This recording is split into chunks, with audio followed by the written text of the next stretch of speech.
अस्सलाम वालेकुम डॉक्टर्स, कैसे हैं आप? उम्मीद करता हूँ खैरियत से होंगे। मैं हूँ आपका host doctor Juice and I am here to teach some basic concept, some tips and tricks of the medical knowledge. और ये वो बेसिक नॉलेज है जो हर डॉक्टर के पास होना ज़रूरी है, इरिस्पेक्टिवली कि वो किस फील्ड में या किस लेवल पर काम कर रहे हैं।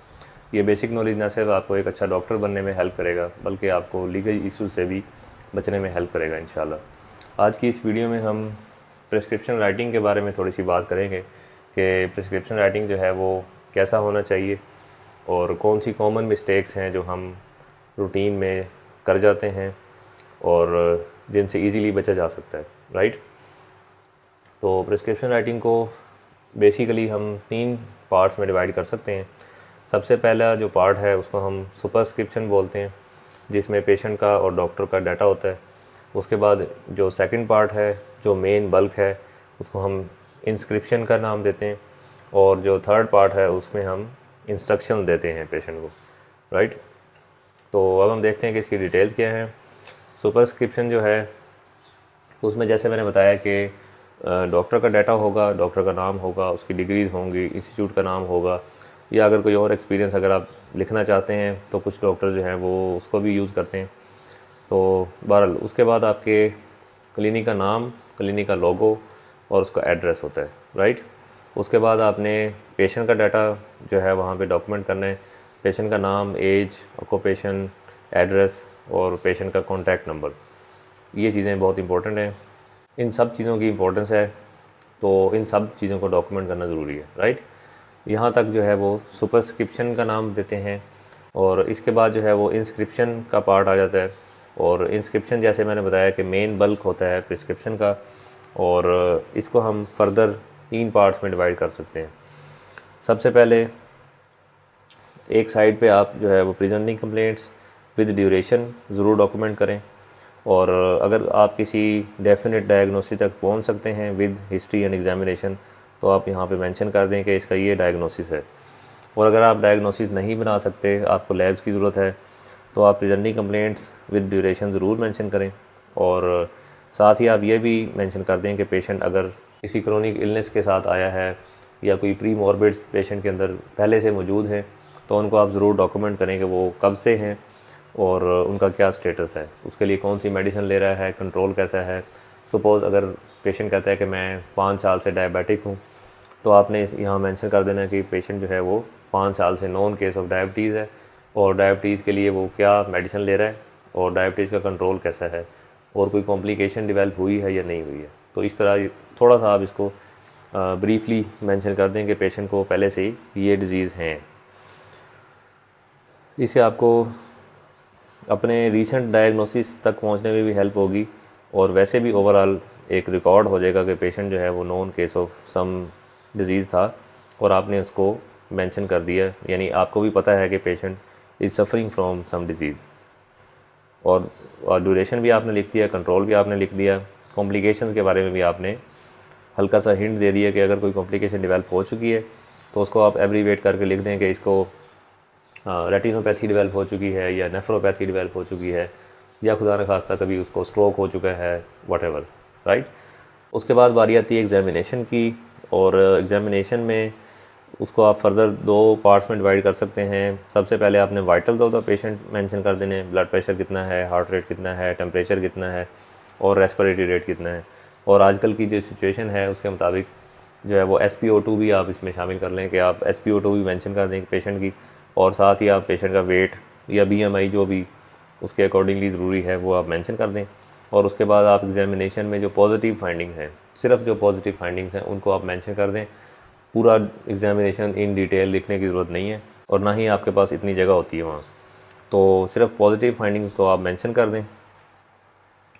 और इसी तरह अगर आपके पास कोई लैब्स पहले से पेशेंट लेके आया हुआ है तो उसके रिज़ल्ट्स को वहाँ पे मेंशन कर दें जो इंपॉर्टेंट हैं और जो रेलेवेंट हैं। और कोई ऐसी लैब्स हैं जो आप करवाना चाहते हैं और पेशेंट ने नहीं करवाई, तो वहाँ पे आप उसको नीचे करके एडवाइस कर दें कि आप जब अगली बार मेरे पास आएंगे तो आप ये वाली लैब्स करवा के आइएगा, ताकि आपका डायग्नोसिस जो है वो मज़ीद फर्म हो सके या हम किसी अल्टरनेट डायग्नोसिस तक पहुँच सकें, राइट।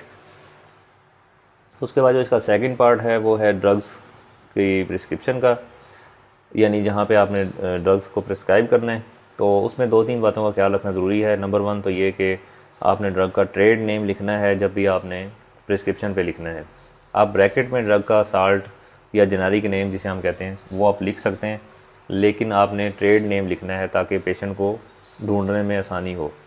अगर आप उसका साल्ट नेम लिख देंगे तब भी मिल जाएगी, लेकिन हो सकता है कि वो जो देने वाला है वो अपनी मर्ज़ी की कंपनी पेशेंट को दे दे और जो आपको रिक्वायर्ड रिज़ल्ट्स थे वो ना मिल सकें, क्योंकि कंपनीज़ जो हैं वो ए क्लास, बी क्लास, सी क्लास, बहुत सारी कंपनीज एग्जिस्ट करती हैं।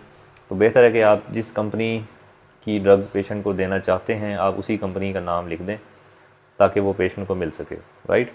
अगर आप जेनेरिक नेम लिखेंगे तो आपने मेडिकल स्टोर वाले पे छोड़ दिया कि जी आपकी मर्ज़ी है, जो आप मर्ज़ी कंपनी इसको पकड़ा दें, ठीक है।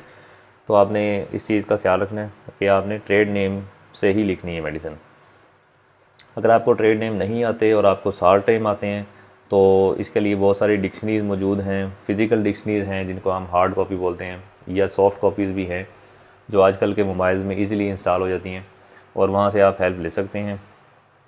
यूज़फुल ऐप्स के बारे में मैंने एक वीडियो भी बनाई है, अगर आप देखना चाहें तो वो भी देख सकते हैं। उसमें मैंने बताया कि आपके पास कौन सी नेसेसरी ऐप्स हैं जो आपके मोबाइल में होनी चाहिए, राइट। उसके बाद जो आपने ख्याल रखना है वो डोजेज का है कि डोजेज आपने डेफिनेटली बतानी है, इसको मिस नहीं करना, और फ्रीक्वेंसी ज़रूर बतानी है और ड्यूरेशन ज़रूर बताना है कि कितने अरसे के लिए आपने ये दवाई लेनी है, राइट। और साथ ही अगर कोई स्पेशल इंस्ट्रक्शंस हैं, जैसे कि अगर आपने ब्लड प्रेशर चेक करना है और उसका चार्ट बनाना है, मेंटेन करके हमें दिखाना है, तो वो आप लिख दें, उर्दू में लिख दें या इंग्लिश में लिख दें। बेहतर है कि आप पेशेंट की लैंग्वेज में लिखें। और इसी तरह अगर आप ये चाहते हैं कि ये पेशेंट जो है वो शुगर का चार्ट बनाए और मेंटेन करके मुझे दिखाए नेक्स्ट विज़िट पे, तो वो भी आप उसको इंस्ट्रक्शन में लिख सकते हैं। या बाज़ औक़ात जो डर्माटोलॉजिकल कंडीशंस हैं उनमें कुछ क्रीम्स हैं जो मिक्स करके देनी पड़ती हैं, तो वो आप स्पेशल इंस्ट्रक्शन में जो है वो पेशेंट को बता सकते हैं और यहाँ लिख सकते हैं कि इन क्रीम्स को आप मिक्स करके यूज़ करें, या किसी ख़ास टाइम में यूज़ करना है या किसी ख़ास जगह पे यूज़ करना है। तो वो आप जो है वो इंस्ट्रक्शन में इस तरह की बातें जो है वो पेशेंट को बता सकते हैं। और बताने के साथ साथ डॉक्यूमेंट करना भी ज़रूरी है, ताकि पेशेंट को अगर बाद में बात भूल जाती है तो वो यहाँ से देख सकता है और इसमें कोई एम्बिग्यूटी ना रहे। पेशेंट अगले विजिट पे पेशेंट आपको ये ना बताए कि मुझे तो समझ नहीं आई थी कि कैसे लगाना है, राइट। तो यहाँ पे डॉक्यूमेंट करना भी ज़रूरी है और पेशेंट को बताना भी ज़रूरी है। तो ये आपने कुछ ध्यान रखना है यहाँ पे। फॉर एग्ज़ाम्पल मैं आपको बताता हूँ, अगर आप किसी पेशेंट को टैबलेट एडवाइज़ करना चाहते हैं तो सबसे पहले तो आप मेडिसिन को न्यूमेरिक फॉर्म में लिखें, नंबर 1, नंबर 2, नंबर 3, ताकि पेशेंट को भी पता हो कि टोटल कितनी मेडिसिन हैं जो उसने लेनी है, राइट। तो अगर आप टैबलेट ऑगमेंटन फ़र्ज़ किया किसी को एडवाइज़ करना चाहते हैं तो आप यूँ लिखेंगे टैबलेट, उसके बाद डॉट, ऑगमेंटन या कोई भी ट्रेड नेम जो आप देना चाहते हैं, उसके बाद उसकी डोजेज और उसके बाद उसकी फ्रीक्वेंसी। अब यहाँ पे कुछ डॉक्टर्स ये करते हैं कि इसको एज सच ही छोड़ देते हैं, यानी TDS लिख दिया और छोड़ दिया। अब पेशेंट खुद ही ढूंढता रहे कि TDS का मतलब क्या है।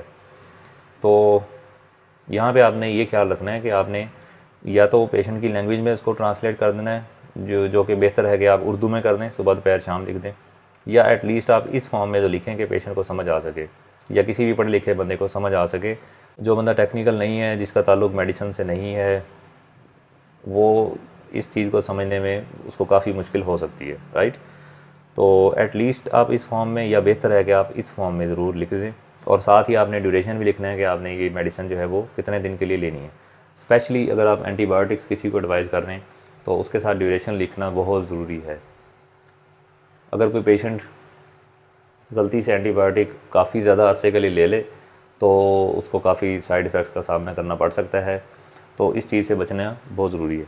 और एंड में आपने अपना कोई आइडेंटिफिकेशन देना है जिसमें साइन स्टैम्प हो सकता है, और वो आपने ज़रूर यूज़ करना है, और हर प्रिस्क्रिप्शन के नीचे आपने अपना साइन या स्टैम्प ज़रूर देना है और डेट को ज़रूर मेंशन करना है, राइट।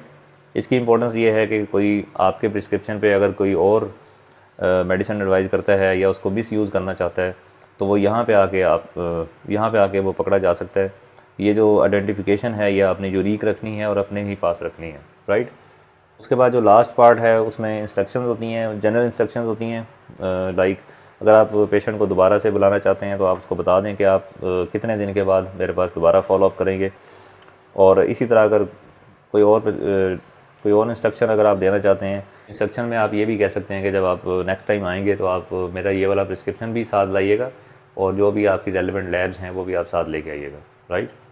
और ये थी एक ब्रीफ सी डिस्कशन कि प्रिस्क्रिप्शन जो है वो किस तरह का होना चाहिए और कौन सी कॉमन मिस्टेक्स हैं जो हम डॉक्टर हज़रात जो है वो रूटीन में कर जाते हैं, जिनसे ईज़िली बचा जा सकता है, राइट। अगर आप इस फॉर्मेट पे प्रिस्क्रिप्शन जो है वो एडवाइस करेंगे तो इंशाल्लाह वो एक एरर फ्री प्रिस्क्रिप्शन होगा, जिसमें एरर की जो गुंजाइश है वो कम से कम होगी, राइट। और आप बेहतर तौर पे पेशेंट को जो है वो ट्रीट कर सकेंगे। और आपका प्रिस्क्रिप्शन ऐसा होगा कि अगर पेशेंट कल को किसी और डॉक्टर के पास जाता है तो उसको भी पता चलेगा कि जिस डॉक्टर ने देखा था उसने पेशेंट को बहुत अच्छे से देखा था, राइट। आई होप आपको इस वीडियो से फ़ायदा होगा। इसको लाइक एंड शेयर कर दीजिएगा ताकि दूसरे लोगों तक पहुँच सके। चैनल को सब्सक्राइब कर लीजिएगा ताकि नए आने वाली वीडियोज़ आप तक पहुँच सकें। Till the next video, I am doctor juice. अल्लाह हाफिज़।